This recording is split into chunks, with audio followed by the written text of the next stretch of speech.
الشیطان الرجیم بسم اللہ الرحمن الرحیم وَإِذَا قِيلَ لَهُمْ آمِنُوا كَمَا آمَنَ النَّاسُ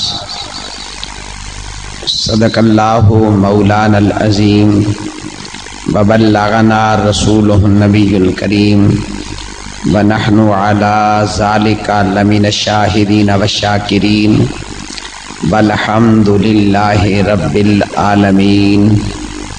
تمام حضرات محبت کے ساتھ ذوق کے ساتھ درود پاک پڑھ لیجیے۔ الصلاۃ والسلام علیکہ یا سیدی یا رسول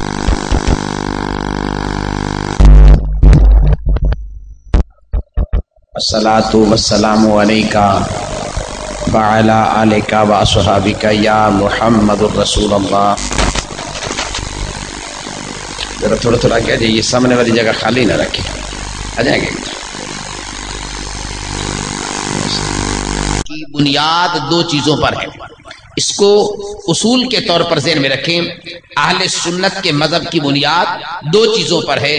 نمبر ایک، محبت رسول۔ آپ کی توجہ تقسیم نہیں ہونی چاہیے، آپ کی توجہ میری طرف رہے اور انشاءاللہ میری توجہ بھی آپ کی طرف رہے گی، تاکہ میں اتنا سفر کر کے آیا ہوں، آپ کو کوئی نہ کوئی میں سبق سنا کے جا سکوں صحیح طریقے سے۔ عزیزان گرامی، بلا تمہید جس آیت کو اپنی گفتگو کا عنوان بنایا ہے، جب ہم قرآن مقدس کی تلاوت کا آغاز کرتے ہیں تو سورہ بقرہ کی پہلی چند آیات، جو 5 آیات، وہ آیات کفار کے متعلق ذکر کی ہیں، اور ان دو کے بعد اللہ کریم نے 13 آیات مسلسل اللہ کریم نے منافقین کے بارے میں نازل کی ہے۔ اب ذرا قرآن فہمی کو، قرآن پاک کو سمجھنے کے لیے ذرا توجہ کریں۔ اللہ کریم نے جب مومن کا تذکرہ کیا تو کتنی آیتیں نازل فرمائیں؟ اگر آپ تھوڑا سا میرے ساتھ بولیں گے نا تو مجھے اندازہ ہوگا کہ آپ میری بات کو سمجھ رہے۔ کتنی آیات آئی ہیں؟ 5 آیت۔ اور کفار کا تذکرہ آیا تو کتنی آیات ہیں؟ 2۔ اور جب اللہ کریم نے منافقین کی بات کی، ایک پورا رکوع جو 13 آیات پر مشتمل ہے، اللہ کریم نے وہ نازل فرمایا۔ اب یہاں سوال پیدا ہوتا ہے کہ مومن کی بات آئے تو اللہ پاک نے 5 آیتیں نازل کی، کفار کی بات آئے تو 2 آیتیں نازل کی، اور منافقین کی بات آئی تو اللہ کریم نے پورا ایک رکوع جو 13 آیات پر مشتمل ہے اسے نازل فرمایا۔ وجہ کیا ہے؟ تو مفسرین فرماتے ہیں کہ اسلام کا جتنا نقصان منافق کر سکتا ہے، کھلا مومن کافر نہیں کر سکتا ہے۔ اب چونکہ کافر کا کفر جو ہے وہ واضح ہے، وہ ظاہر ہے، اس لیے اس سے اتنا خطرہ نہیں ہوتا جتنا منافق سے خطرہ ہوتا ہے۔ اللہ کریم نے منافق کا تعارف بڑی تفصیل کے ساتھ کرا دیا تاکہ پتہ چلے کہ مومن کون ہوتا ہے، منافق کون ہوتا ہے۔ اب آئیے ذرا غور کریں۔ اب آپ کے ذہن میں ممکن ہے سوال پیدا ہوگا کہ بات تو کرنی ہے محبت رسول کی، بات کرنی ہے ذکر مصطفیٰ کی، اور آپ نے آیت کون سی پڑھی ہے جس کا تعلق منافقین کے ساتھ ہے؟ تو آئیے یہ بات میں علی وجہ البصیرۃ عرض کرنا چاہوں گا۔ بحیثیت طالب العلم میرا یقین محکم ہے کہ قرآن مقدس الحمد سے لے کر والناس تک آپ کوئی آیت پڑھ کے دیکھ لے، ہر آیت میں اللہ نے شان مصطفیٰ بیان کی ہے، ہر آیت میں اللہ نے ذکر مصطفیٰ کیا ہے، چاہے اس کا عنوان کوئی بھی ہو، اس کا نتیجہ میرے مصطفیٰ کا ذکر خیری ہوگا۔ عزیزان گرامی ذرا غور کیجیے، اس آیت کریمہ کا ترجمہ آپ ذہن نشین فرما لیں۔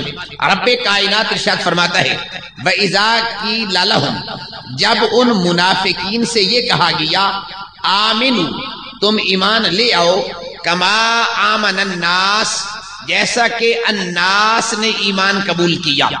اب ذرا غور کریں، یہاں الناس کا مصداق ہے صحابہ کرام۔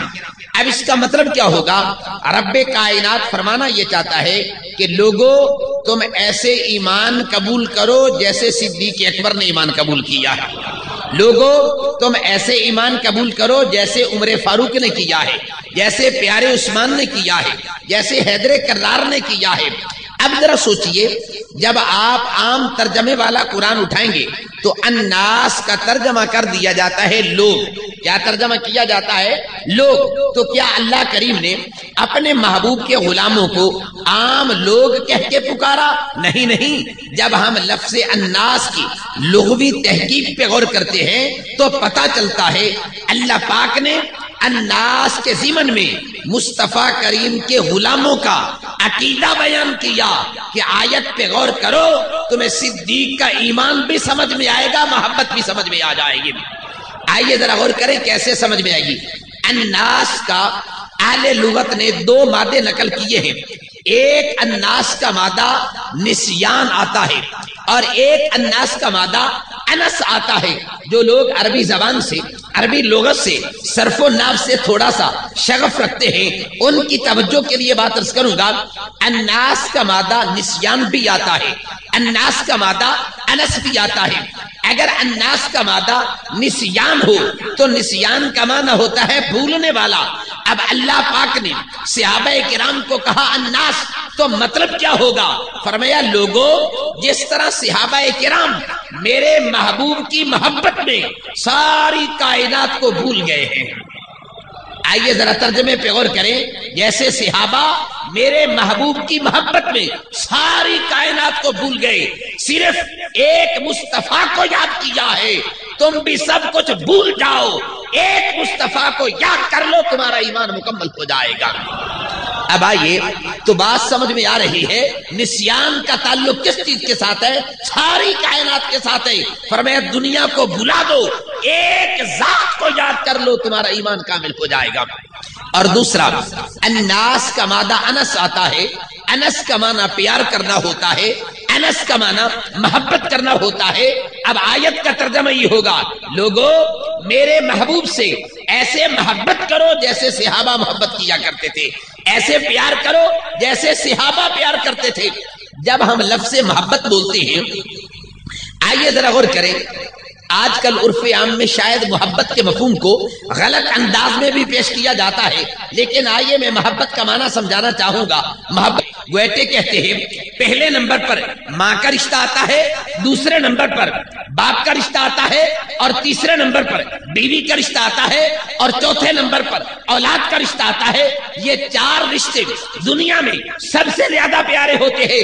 تو اب محبت کا مطلب یہ ہوگا کہ جس بندے کے ساتھ آپ پیار کرتے ہیں، آپ محبت کرتے ہیں، اگر ان چار رشتوں کی بات آ جائے ان کو چھوڑ دو، اپنے محبوب کو سب سے مقدم کر لو، تو اسے محبت کہا جاتا ہے.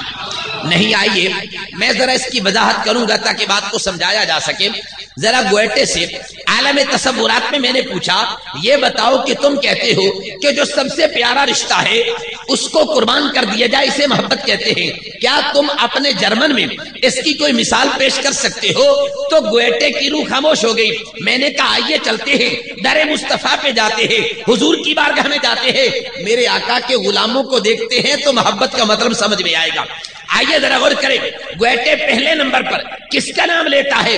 ماں کا نام لیتا ہے. میں جب صحابہ کرام کی سیرت کا مطالعہ کرتا ہوں، ایک صحابی جن کا نام حضرت سعد رضی اللہ تعالیٰ عنہ ہے، ہر صحابی یہ کہتا تھا یا رسول اللہ فدا کا ابی و امی، آقا آپ پر میرے ماں باپ قربان ہو جائیں. لیکن سعد وہ صحابی ہے جس کو میرے اور آپ کے پیارے آقا کہتے ہیں فدا کا ابی و امی یا سعد، اے سعد تیرے اوپر میرے ماں باپ قربان ہو جائے نا. اب سعد کی قسمت کا اندازہ لگائیے، سعد کی محبت کا اندازہ لگائیے، سعد کے پیار کا اندازہ لگائیے. ذرا غور کریں پہلے نمبر پر میں نے کیا کس کا رشتہ آتا ہے؟ ماں کا رشتہ آتا ہے. حضرت سعد رضی اللہ تعالیٰ نے جب اسلام قبول کر لیا، جب پیارے آقا کی محبت کے اسیر بن گئے تو لوگوں نے سعد کی ماں سے کہا تیرا بیٹا مصطفیٰ کا دیوانہ بن گیا ہے، تیرا بیٹا پیارے حبیب کا غلام بن گیا ہے، تیرا بیٹا آقا سے محبت کرتا ہے، جاؤ اس کو کہہ دو اسلام چھوڑ دے. اب ماں نے بڑا سمجھایا، بیٹا نہیں مانتا. ماں نے کیا کیا ہے؟ ماں نے بھوک ہڑتال کر دی.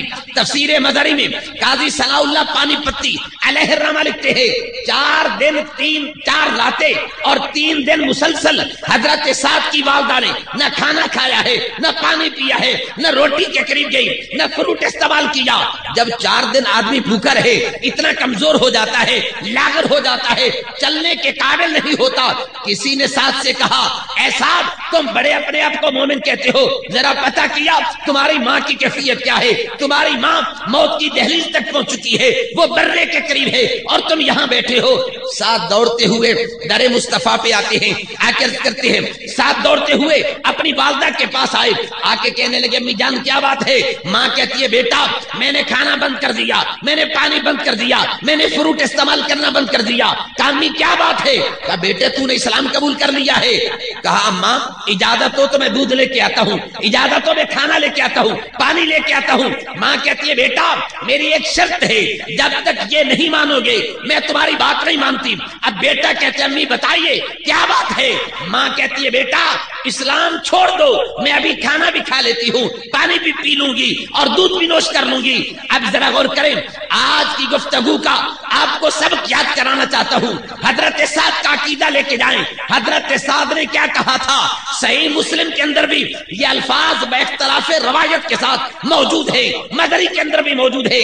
حضرت سعد کہنے لگے تعلمینا واللہ یا امی لو کانت لکے مئات نفس فخرجت نفس بعد نفس لا اترک محمدا. سعد کہتے ماں رب ذوالجلال کی قسم تو جانتی ہے میرے سامنے اللہ تجھے زندگی عطا کرے تڑپ تڑپ کے مر جا، اللہ پھر زندگی عطا کرے پھر تڑپ تڑپ کے مر جا، اللہ پھر زندگی عطا کرے پھر تڑپ تڑپ کے مر جا. اگر 100 مرتبہ بھی تو مر جائے تو یاد رکھ لے لا اترک محمدا، میں دامن مصطفیٰ نہیں چھوڑ سکتا ہوں.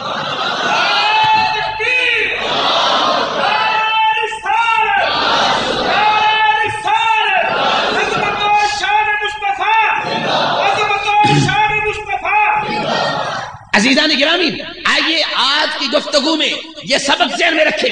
سعد کیا کہتے ہیں؟ لو کانت لکے مئات نفس فخرجت نفس بعد نفس لا اترک محمدا. اماں تو میرے سامنے تڑپ تڑپ کے مر جا، تیری جان نکل جائے. اب لوگ تو اس کا ترجمہ کرتے ہیں نا مئات نفس کا معنی 100 مرتبہ، لیکن یہ 100 مرتبہ عدد کے لیے نہیں بولا گیا، کثرت کے لیے بولا گیا ہے. تو مطلب یہ ہوگا اے اماں تو میرے سامنے 1000 مرتبہ بھی تڑپ تڑپ کے مر جا، تیری جان نکل جائے، لیکن یاد رکھ لے میں دامن مصطفیٰ نہیں چھوڑ سکتا ہوں. حضرت سعد نے دنیا کو پیغام دے دیا کہ دنیا والو ایک طرف ماں کی محبت ہے، ایک طرف آمنہ کے لال کی محبت ہے. ماں کی محبت بعد میں ہے، مصطفیٰ کی محبت پہلے ہوتی ہے. اب آئیے ذرا غور کریں. گوئٹے کہتے ہیں پہلے نمبر پر کس کا رشتہ آتا ہے؟ ماں کا رشتہ آتا ہے. آئیے دنیا والو حضرت سعد کا یہ عقیدہ دیر میں رکھ کے جائیے. اسی لیے اللہ نے کہا آمنو کما آمن الناس، ایسے ایمان قبول کرو جیسے سعد نے ایمان قبول کیا ہے نا، تب پتا چلے گا کہ مومن کون ہوتا ہے. اور دوسرے نمبر پر باپ کا رشتہ آتا ہے. مکے والوں کا میرے مصطفیٰ کریم علیہ السلام کے ساتھ ایک معاہدہ تھا، اس کی ڈیٹ ختم ہونے کے قریب آئی. مکے والوں نے کہا کوئی آدمی مدینے جائے پیارے مصطفیٰ کریم علیہ السلام کی خدمت میں عرض کرے ذرا تاریخ بدل دے، کچھ دن اور ہمیں دے دے. لیکن ذرا غور کیجیے عزیزان گرامی، اب کون آدمی جانے کے لیے تیار ہوگا؟ کوئی آدمی جانے کے لیے تیار نہیں ہوتا، کیونکہ وہ جانتے تھے ہم نے پیارے مصطفیٰ کریم علیہ السلام کو نکالا کیسے تھا، کتنی اذیتیں کتنی تکلیفیں دی تھی، اس لیے ڈرتے تھے. لوگوں نے کہا کس کو بھیجیں؟ حضرت ابو سفیان اس وقت ابھی کلمہ نہیں پڑا تھا، کہنے لگے ابو سفیان کو بھیج دیں، کیونکہ ابو سفیان کی بیٹی ام حبیبہ رضی اللہ تعالیٰ عنہا یہ پیارے مصطفیٰ کریم کی حرم پاک میں ہیں، ام المومنین ہیں. کم از کم حضور علیہ السلام اپنی بیوی کے باپ کا خیال کرتے ہوئے کہیں گے بھی کچھ نہیں اور تاریخ بھی بدل دیں گے. میں نے کہا مکہ والو یہ تو تم یہاں بیٹھ کے ڈر رہے تھے، تمہیں کیا معلوم اگر تم چلے جاتے تو میرے مصطفیٰ کی تو شان یہ ہے دشمن بھی آ جائے تو چادریں بچھا دیتے ہیں. ذرا تم جا کے تو دیکھتے میرے محبوب کتنے پیار سے کتنی محبت سے تمہارے ساتھ پیش آتے. جب ابو سفیان اپنی بیٹی کے گھر میں داخل ہوا، چھوٹا سا حجرہ مبارک ہے جہاں ام حبیبہ کا مسکن ہے، جب گھر میں داخل ہوئے تو کیا دیکھتے ہیں؟ ایک چھوٹا سا بستر پڑا ہوا ہے چٹائی پہ، تو جس وقت حضرت ابو سفیان جو ابھی مسلمان نہیں ہوئے تھے اپنی بیٹی کے گھر میں جانے لگے، فوراً بیٹی کھڑی ہوتی ہے، بستر لپیٹنا شروع کرتی ہے۔ ابو سفیان یہ سوچ رہا تھا کہ شاید میں مکے کا سردار آیا ہوں، میں مکے کا چودھری ہوں، میری بیٹی میرے لیے کوئی عالیشان بستر بچھائے گی، عالیشان گدے بچھائے گی، لیکن کیا دیکھا وہ بھی لپیٹ لیا اور بستر بھی نہیں بچھایا ہے۔ اب باپ بیٹی کو کہتا ہے بیٹی تمہیں کیا ہو گیا ہے، آنکھیں نکال کے تم نے ماتھے پہ رکھ لیے، آخر تمہارا باپ آیا ہے۔ تو آگے جو بیٹی جواب دیتی ہے وہ سن کے جائیے۔ بیٹی آگے سے کہتی ہے ابا جان تم میرے باپ ضرور ہو لیکن یاد